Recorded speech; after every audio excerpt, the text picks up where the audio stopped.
Right, I'm in the guys, back again with another video. Today we're reacting to another AniCap. Gains the power of the world's strongest legendary vampire, but struggles to control his powers.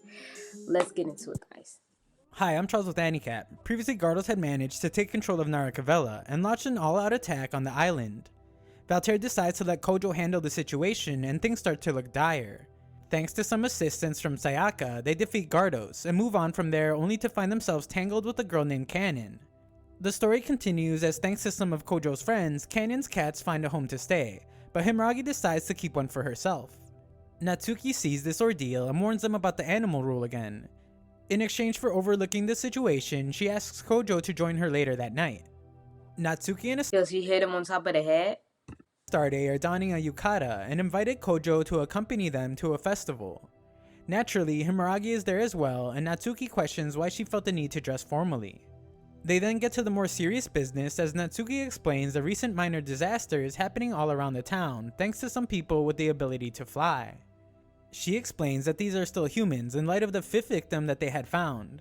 However, something called possession masks was giving them enhanced magical and physical abilities. Basically, she wants her to be out in the night, monitor the area, and shoot down anyone who looks suspicious.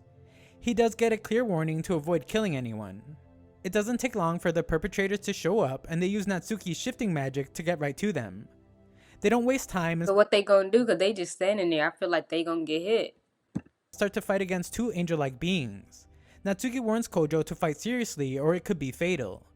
Just when one of these creatures was about to attack Kojo, the other one tackles her. She starts to batter her only to have her own mask broken, at which point Kojo and Himuragi realize that it was none other than Cannon. They call out to her, but Cannon keeps on punching and starts to suck blood from the other angel that is no longer moving. So she's an angel vampire? She manages to fly away, leaving them wondering what that was about. To find some answers, they head to the Kanase's head office itself, hoping to talk with their father in person. The secretary, Beatrice Basler, tells them that no one from the Kanase family is available for them to talk to, but still offers them a detour to the research facility. They board a private plane, and Himuragi requires comforting from Kojo as she isn't used to heights. They suspect she's scared. I ain't never been on a plane before either, so I feel like I'm gonna be scared too. The Cannon's dad has something to do with the possession mask, the thing that has been turning normal humans into supposed angels. The pilot leaves them on an island in the middle of nowhere and doesn't even tell them if Cannon and her father were there. They soon realize that it might have been a trick to get them there.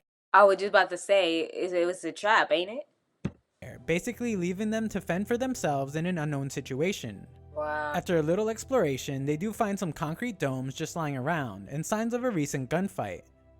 Back at the abandoned church, Sayaka is leading her own investigation of Cannon. She comes across Yaze and asks him whose side he was on. He decides to strike a deal with her and asks her to keep his Even if he was on their side or another person's side, I feel like he can lie his way. Like, what if he's really not on their side, but then he's like, oh, I'm on your side, and but then it's like a whole setup. You know what I'm saying? identity a secret in exchange for information on Kojo's whereabouts.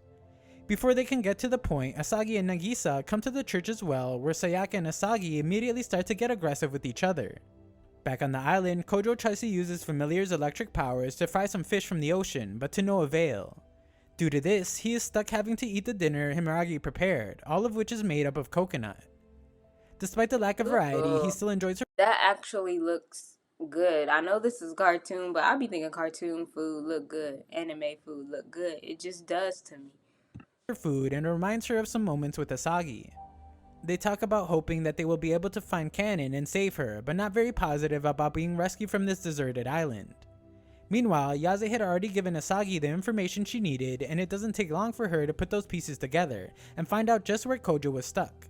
Asagi and Sayaka start to argue once again over whose responsibility it was to save Kojo, but decide to find common ground until they get to him. Sayaka also explains that she wants to see Cannon because of Princess Lafolia, the same person that Kojo came across when he was taking a night stroll while looking for Himuragi. He sees her for a moment and starts to bleed instantly over her fairness, but she disappears in time before his instincts kick in. That little glimpse they showed didn't look like she had on no clothes, I'm just saying. Himuragi, who was also taking a bath, points her spear at him and tells him not to look back as she is undressed. He explains that he saw a girl similar to Kanase, but with a much more mature build to her. She decides to believe him as there was nothing else they could do on the island Y'all see anyway. her boobs? They head deeper into the woods trying to find Lafolia, but see a Magus craft boat in the distance, which seems to have been searching for someone. The boat instantly detects the two of them and a bunch of soldiers start to shoot. They do manage to fend off some of them without causing much damage, but quickly find themselves surrounded. She ain't got on no pants because I feel like when she bent over, like you could see her, like her dress was about to fly up or her top was about to fly up. Kojo thinks of using his familiar, but then the soldiers get shot down by a person above.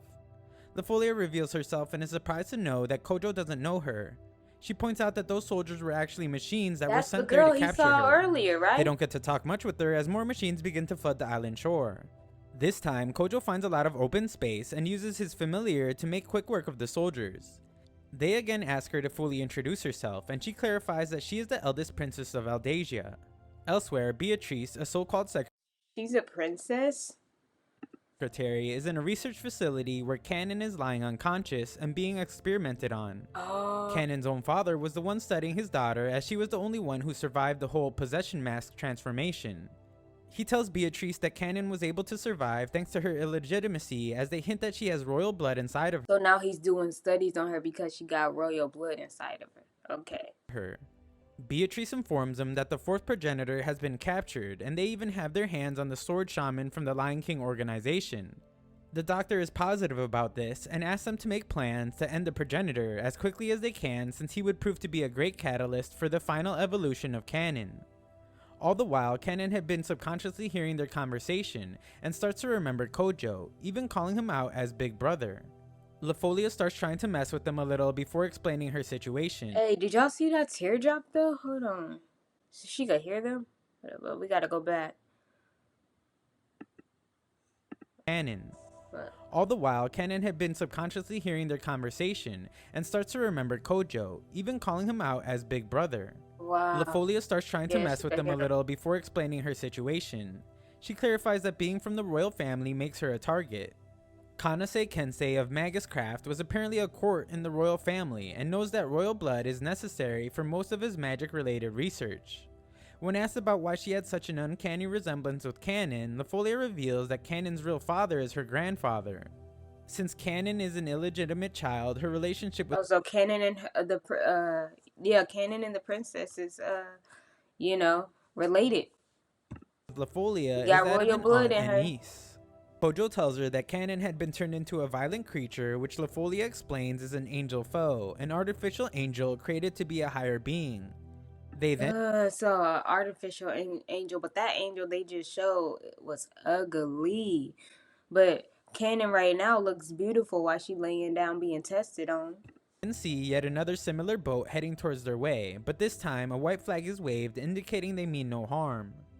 Kensei is there in person along with Beatrice and casually explains his goals and ambitions of using Cannon as a foundation to create more angel foe. Naturally, Kojo and the party refuse all their propositions and have no interest in surrendering without a fight. Beatrice then activates Cannon, who had been kept in cold storage and treated like a complete weapon. She feels more than excited to use Cannon to kill Kojo, and even intends to use that fact to market more angel foe, with their strength to defeat even the strongest vampires. Himeragi hears enough of this and decides to engage first, swinging her spear right at Cannon, who has now spread her wings and is ready to fight. Her attacks have no effect and she gets deflected back. After that, Beatrice takes it upon Can't get to Cannon. Cannon is something different. herself to go head first against Himeragi, whereas Lafolia is set to fight another one of Kensei's demon goons. While all of this is happening, Cannon, who is basically a tool at this point, spreads all of her wings, summoning eyes inside of them, and lets out a big shrill. She immediately shoots a bunch of energy blasts towards She has eyes inside of her wings and they shoot out. Kojo, making it clear that he is the prime target. He tries to fight her nonetheless, but gets shot in the chest as Kensei tells him that nothing from this world can harm her. Cannon lives in a dimension of her own. However, Cannon begins to lose control even more, summoning an actual blizzard, putting Kensei on notice as they flee, unable to control their own creation. Sayaka and Natsuki, on the other hand, sneak their way into a Magus Craft cargo boat and notice the huge tower of ice created by Cannon. Himeragi, along with Lafolia, is trapped inside the ice structure, but is saved thanks to a barrier. Kojo is still unconscious after being defeated by Cannon with a blade stuck deep in his chest. LaFolia then points out that neither she nor Himeragi can touch the blade, meaning Kojo's wound cannot be healed for the moment. She does offer a solution, explaining there could be a familiar inside of him that would be capable of defeating the angel foe. The only way to do this is via arousal, and LaFolia begins to disrobe.